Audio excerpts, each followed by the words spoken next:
నీకు నీ పేరేంది? ఉదయ్. నీకు నాకు ఏం పరిచయం ఉంది? ఎన్నిసార్లు కలిసాం చెప్పు, నువ్వే చెప్పు. చెప్పరా బాబు,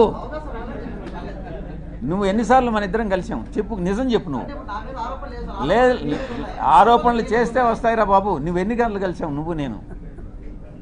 నువ్వు నేను ఎన్నిసార్లు కలిసాం చెప్పరా బాబు.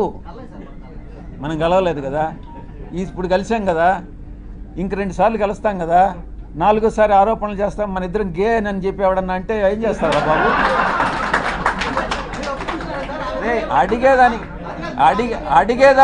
అడిగేదానికి నీకు బుద్ధి ఉండాలా, చెప్పేదానికి నాకు బుద్ధి ఉండాలా. కానీ నెక్స్ట్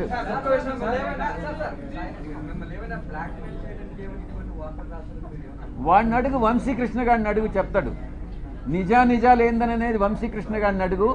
నేను వాడిని పార్లమెంట్కి ఈడుస్తా, ప్రివిలేజ్ కమిటీకి ఈడుస్తా, వాడి మీద కేసులు పెడతా. ప్రతి క్షణం సాయిరెడ్డి అనే వాడిని నేను ఎందుకు కలిపెట్టానా అని జీవితంలో వాడు పశ్చాత్తాపపడేటట్టు చేస్తాను అని నేను మీ అందరి ముందు చెప్తాను. వాడెవడో నాకు వంశీ అనే వాడెవడో నాకు తెలియదు. నేను ఇంతవరకు వాడిని కలవలేదు. వాడిని కలవాలనే ఉద్దేశం నాకు లేదు. నా మీద ఆరోపణలు చేశాడు. నేను వాడిని డెఫినెట్గా చట్ట ప్రకారం, నేను చట్టానికి అతీతంగా నేనేం చేయను. వాడిని డెఫినెట్గా చట్ట ప్రకారం వాడి మీద చర్యలు తీసుకోబడతాయి. వాడు ఎట్ట చేస్తాడా ఈ వంశీ గారు?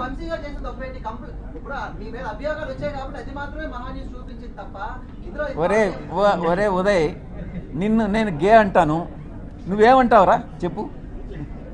నేను ఆరోపణ చేశాను నీ మీద. అవునరా, నీకే పుట్టాడని నమ్మకం. అది రెడీగా, అది తీసుకురా, పోయి తీసుకురాపోరా, నీ సర్టిఫికేట్ తీసుకురాపో. Next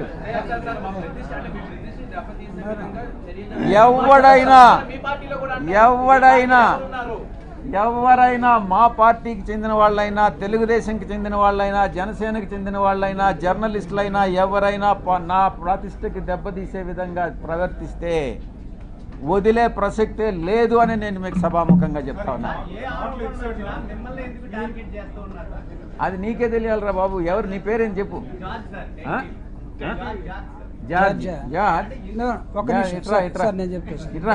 ముందుకురా sir. ఒక్కసారి సార్, నేను చెప్తానండి. George, here is a small clarification. George and Srinivas, ఆ లెటర్లో ఎంపీ విజయసాయిరెడ్డి పేరు ఉందని అడిగే అన్నావు కదా. టెలికాస్ట్ చేసే ముందు కనీసం ఆ వ్యక్తితోటి దాన్ని క్లారిఫై చేసుకోవాలన్నటువంటి అది ఏదో అంటారు కదా, ఇంగిత జ్ఞానం, జర్నలిజంలో మీరు ఎప్పుడు స్టోరీ తీసుకోవాలి? You have to approach. అంటే ఒక లెటర్ ఎవడో చిల్లరగా రోడ్డు మీద ఎవడో యునానిమస్ లెటర్ రాసేస్తే దాన్ని తీసుకుని మనం పోయి వేసేసుకుంటామా? అంటే మీరు పేరుంది కాబట్టి మేము రాసామనంటే, మేము వేసామంటే అంటే ఇది కరెక్టా? ఎవడైనా సరే, రేపు నీ మీదైనా, నా మీదైనా, ఇంకొకటి మీదైనా సరే, అంటే పేరుంటే వేసేస్తారా? అంటే మీరు స్టోరీలు రాస్తే మేమందరం బురద కడుక్కుంటూ ఉండాలనా? బాగా మీరు పేడంతా మాకు, మీ పశువుల దగ్గర ఉన్న పేడంతా తీసుకొచ్చి మాకు పూసేస్తే మేము కడుక్కోవడం కోసం రోజు ఒక బిందె నీళ్ళు పెట్టుకొని ఉండాలి. ఇక్కడ క్లారిఫై చేసుకోరా? క్లారిఫై చేసుకోరు. దీన్ని చెప్పండి నాకు. నువ్వు ఎలా అడుగుతావు అసలు ఉదయ ఆ ప్రశ్న? ఎలా అడుగుతావు? కాదు సార్, నిన్న ఆ మేడం, ఆ officer, she has given clear cut answer. మీరు కావాలంటే తీసుకోండి. మీరు ఎవరైతే అక్యూజ్ చేశారో, ఎవరైతే ఒక లేడీని, ట్రైబల్ లేడీని బోన్లో నిలబెట్టారో, ఆవిడ్ని ఆత్మహత్య చేసుకునేదాకా మీరు ఎవరైతే తీసుకొచ్చారో, ఆ కుటుంబ పరువు మర్యాదల్ని మీరు ఎవరైతే తీసేశాడో, ఆవిడిచ్చిన సమాధానం చూడండి.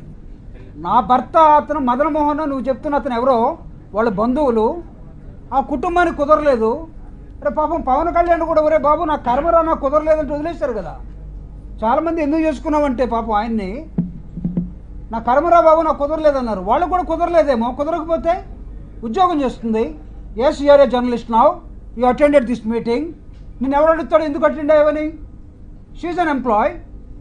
I mean MP, according to the protocol, she has to come and explain everything. వీటికి ఒక మాట చెప్పాలా? రే బాబు ఉదయ్, నేను ఎప్పుడు ఎంపీ అయ్యాను రా చెప్పు. నేను ఎప్పుడు ఎంపీ అయ్యాను?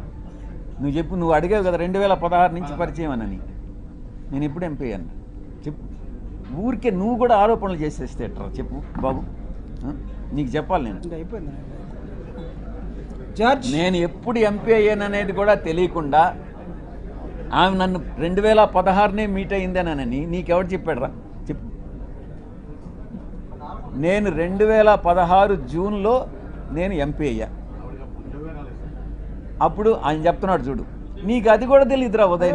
నువ్వు చిన్న పిల్లోడివి. నువ్వు మళ్ళీ లేనిపోని ప్రశ్నలన్నీ వేసింది నువ్వు.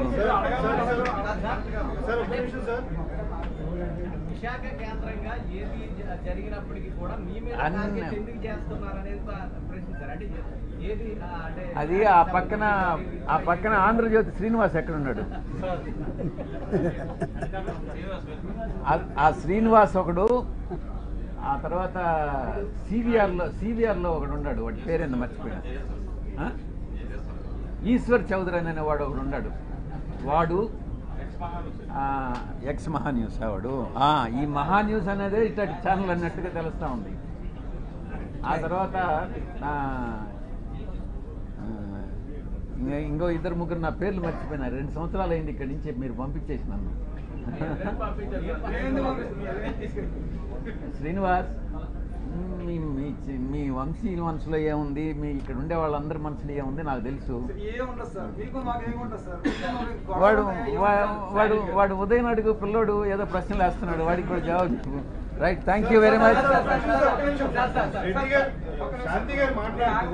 30 కోట్ల రూపాయలు మదన్ మోహన్ డిమాండ్ చేశాడు. వాళ్ళ కుటుంబం అది మనకెందుకు. నీ పేరేందా? ఆంధ్రజ్యోతి నాయుడు కదా? Right, prime 9 Naidu. ఇప్పుడు ఎవరో ఏదో చంద్రబాబు నాయుడిని డిమాండ్ చేస్తే ఆ ప్రశ్న నన్ను అడిగితే ఎట్రా నాయన నాయుడు? ఇప్పుడు నాకు తెలియని అంశాల గురించి నన్ను ఎందుకురా ప్రశ్నిస్తావు? వాడెవడో డిమాండ్ చేశాడంట, వాడు ఎవరినో డిమాండ్ చేసినాడంట.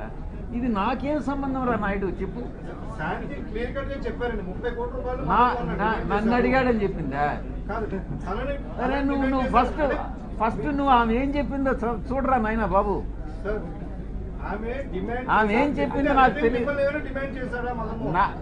నాకు అర్థమయ్యేటట్టు, నాకు చదువు రాదురా వంశీకృష్ణలాగా. నువ్వు చెప్పు, నువ్వు అర్థమయ్యేటట్టు చెప్పు. ఎవరో తెలియదు అంటున్నారు. వాడు నన్ను 2 సార్లు కలిసి నేను గవర్నమెంట్ని మోసం చేయాలా, స్కాలర్షిప్ కావాలా నాకు అని 2 సార్లు దగ్గరికి వచ్చాడు. 2 సార్లు నేను చేయగలిగిన లెటర్ ఇచ్చిన. స్కాలర్షిప్ ఏంటంటాయా, ఈడు అమెరికా పోతాడంటానని. అది కూడా రొటీన్గా అందరూ రకరకాల జనాలు వస్తుంటారు కదా, ఆ జనాలు వచ్చినట్టుగా వాడు వచ్చాడు.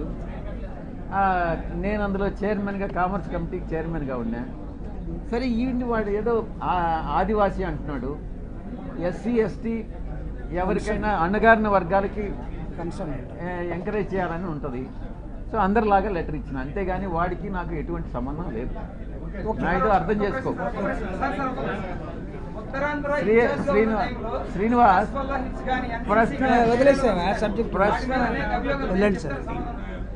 శ్రీనివాస్ ఇప్పుడు ఎవడో ఏదో ఆరోపణలు, ఇప్పుడు వంశీగాడు చేసినట్టుగా నువ్వు కూడా ఏదో ఒక పనికిమాలిన ఆరోపణలు చేస్తే ఎట్రా నాయన? నువ్వు కూడా అర్థం చేసుకో. Thank you very much. Thank you. అందరూ భోజనాలు మీరు